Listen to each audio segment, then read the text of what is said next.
Hello everybody, welcome to my channel mind booster. So guys, आज की video में हम पढ़ेंगे सोशलिज्म। सो गाइस, स्टार्ट करते हैं socialism. So the doctrine of social progress, individualism and capitalism.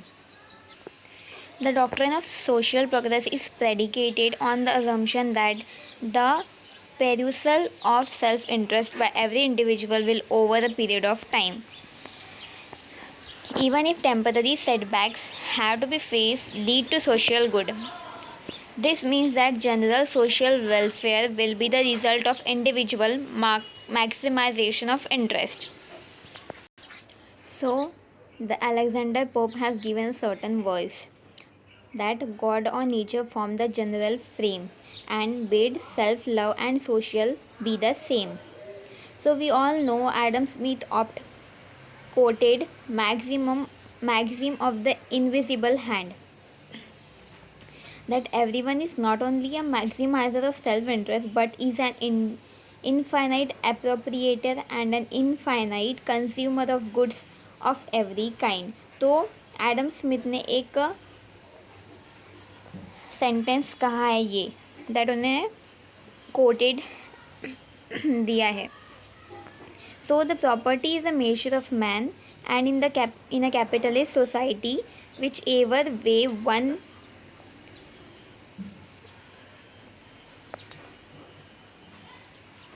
looks at it, all routes converge on property, and through it the individual pursuit of his happiness.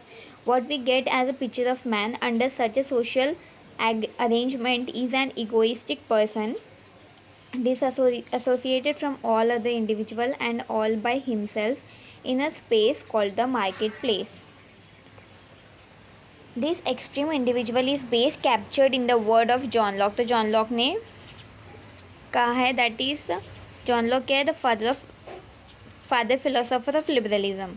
He says that state exist to promote civil interest. तो state क्यों exist करता है? Civil interest को promote करने के लिए. And civil interest I call life, liberty, inviolability of body, and the possession of such outward things as money, lands, houses, furniture, and the like. He then argues that though the earth be common to all men, yet every man has a property. तो उन्होंने फिर कहा है कि अर्थ जो हर human being को, man को common है, लेकिन हर एक इंडिविजुअल के पास उसकी प्रॉपर्टी है in his own person. This nobody has a right but himself. Then it is clear in the above statement that bourgeois property is exclusively individual and that it legitimates the exclusion of others from it. In this view of things, there is no sense of an individual social obligation to other or of sharing in the benefit of a social system in the creation of which people cooperate together. Okay, in any complex system, even property is a result of common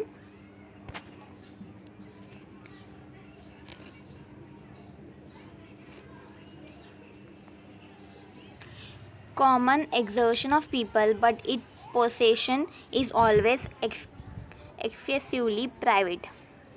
So यहाँ पे कैसा property को ज़्यादा तवज्जो दी गई है. The common good is identified with the individual good. Common good को कैसे आइडेंटिफाई करते हैं? इंडिविजुअल गुड के साथ. The individual good is each man for himself. The state has a function to ensure that those who succeed in acquiring property have full protection. Okay, what is socialism meaning and early stand. कि socialism का meaning क्या होता है? What is the shape that this revolt takes. In other words, what is socialism? In the early decades of the 19th century, the common element of what was emerging as a socialist outlook were falling in place. They grew the conviction that the uncontrolled concentration of wealth and unbridled competition was bound to lead to increasing misery and crisis, and that the system must be replaced by one in which the organization of production and exchange could do away with poverty and oppression and bring about a redistribution of the world's gift on the basis of equality. So early socialism did not grow into any clear-cut doctrine, but a set of values and belief held together by the view that private ownership of production should be replaced. तो जैसे socialism का जो start हुआ था, एक clear का doctrine नहीं मिला था कि ये सोशलिज़म है अप्रोप्रिएट. बस इतना कहा जाता था कि जो प्राइवेट ओनरशिप है उसे रिप्लेस किया जाए. But there was no unanimity about replaced by what. लेकिन ये नहीं बताया गया था कि किस चीज़ से रिप्लेस करना है. There were common current of thinking that some or other form of common ownership of production property should be the basis of social organization of society.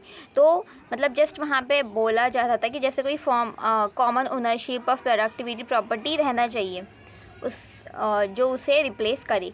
Socialism is not against property पर. तो socialism property के against नहीं है. For example owning a flat और अ refrigerator और driving in one's own car does not militate against the spirit of socialism. तो खुद का एक फ्लैट खरीदना या फिर खुद की गाड़ी खरीद के उसमें ड्राइव करना ये नहीं है कि ये मतलब सोशलिज्म के अगेंस्ट है. All this are consumable items. When socialism talks against the private ownership of property, it means such as property which is productive and yield profit और रेंटल इनकम. तो सोशलिज़म किस चीज़ की बात करते हैं, किस प्राइवेट ओनरशिप की बात करता है जो प्रॉपर्टी प्रोडक्टिव हो और जो एक प्रॉफिट निकाल के दे या फिर एक रेंटल इनकम हो. That is the private ownership of means of production.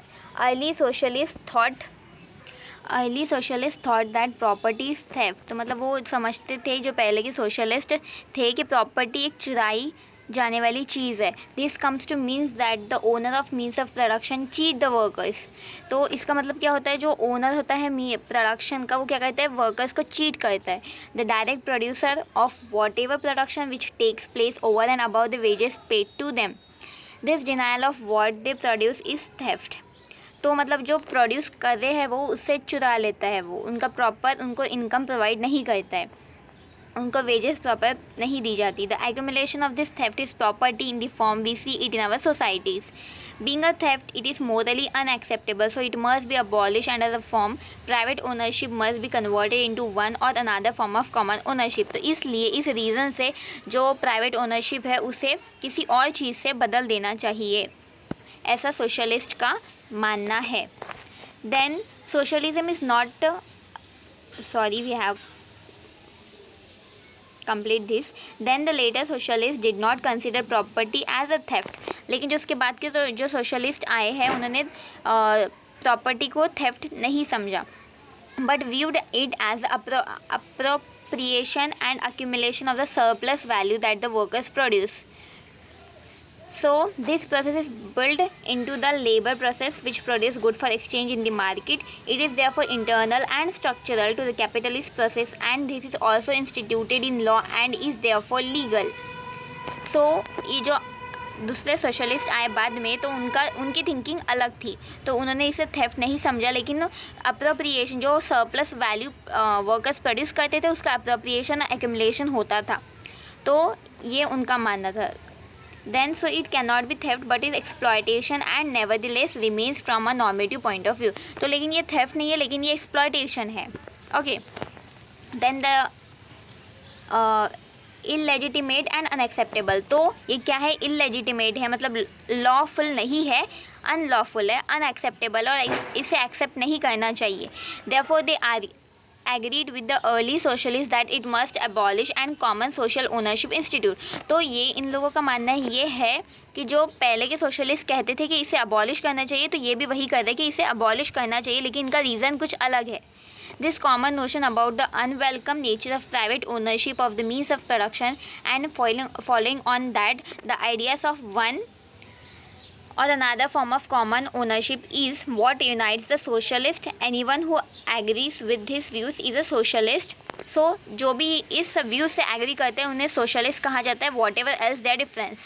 So this common outlook is well summed up in the following words.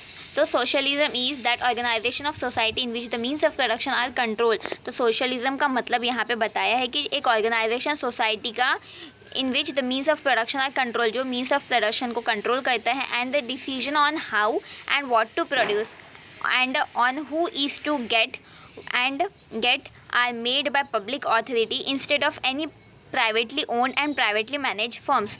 तो एक डिसीजन लेना कि कितना और क्या प्रोड्यूस करना है और फिर उसे किसको देना है, ये एक पब्लिक अथॉरिटी के पास रहना चाहिए, ना कि एक प्राइवेटली ओन या प्राइवेटली मैनेज फर्म्स के पास. ओके, तो ये हो गया सोशलिज्म का डेफिनेशन. तो गाइस आपको ये डेफिनेशन अच्छे से याद रखनी है. ये है सोशलिज्म की definition.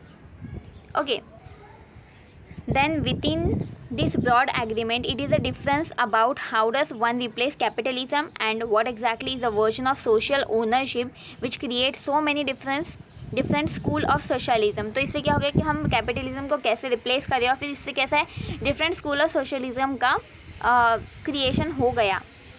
There is finally the all important question on how does one arrive at socialism. In other words, who will bring it about? In looking at this question we will know the different version of or school of socialism. तो इसे हम different version या different school of socialism देखेंगे. Then